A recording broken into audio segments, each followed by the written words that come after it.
Акцията бе извършена в най-консервативната провинция на страната – Банда Ачех. Тя има относителна автономия от централната власт и е единствената индонезийска провинция, в която действа ислямското законодателство – шариатът.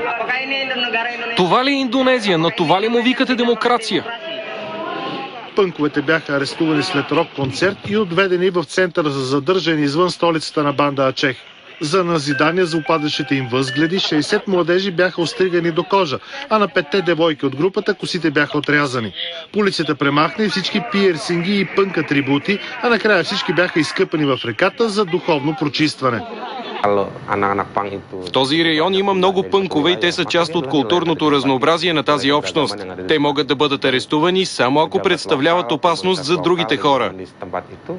Пънкарите ще престоят общо 10 дни в центъра за задържане, като през това време ще живеят в условията на военна дисциплина и ще посещават образователен курс, включително и четене на Корана.